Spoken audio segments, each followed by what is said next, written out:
When it comes to the Rwandan genocide and how this particular event shaped the 90s, it is important to note that unlike earlier mass killing events, such as the Holocaust, the international countries and communities had strong evidence of the coming genocide in Rwanda.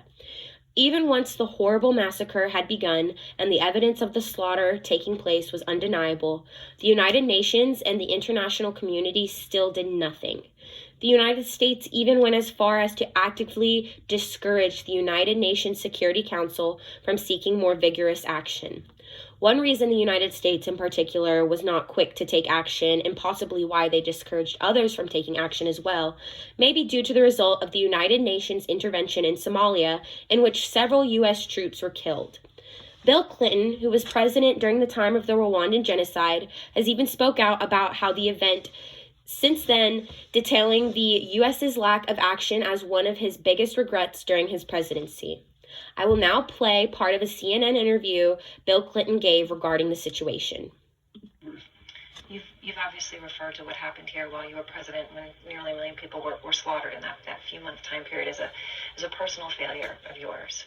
Do you think with all the contributions that you've made, things like this plant, that you have, on some level, sort of clenched yourself?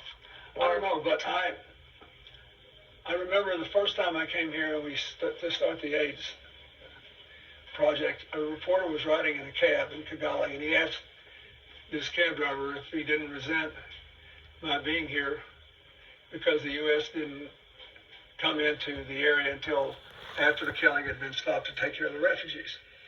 And he said, no, I don't, because he didn't make us kill each other. It's that whole thing that Kagami's hammered, take responsibility. And he said he's the only one who ever said he was sorry. Nobody else has apologized to us. At the time, we were worried about getting into Bosnia. We had the reaction from Black Hawk Down in Somalia.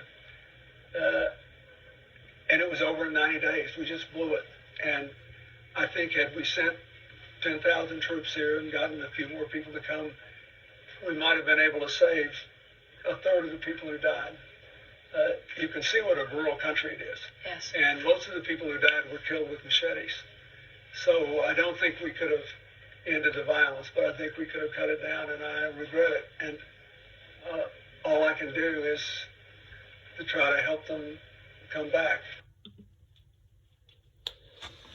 This lack of action and the horrific results of this genocide greatly shifted international policy making in the 90s. The United Nations realized how foreign intervention could have greatly changed the outcome of this event. The first change we see as a result of this event is the creation of the International Criminal Tribunal for Rwanda. The ICTR was an international court established in November of 1994 by the United Nations Security Council with the purpose of judging people who were responsible for the Rwandan genocide. This led even further to the creation of the International Criminal Court to ensure that an event like Rwanda never happened again. The International Criminal Court was set up in order to persecute individuals for the international crimes of genocide and much more.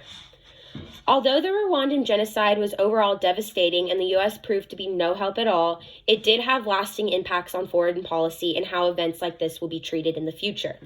The event prompted more courts to be built within the United Nations and policy changes regarding how the UN deals with an event like this.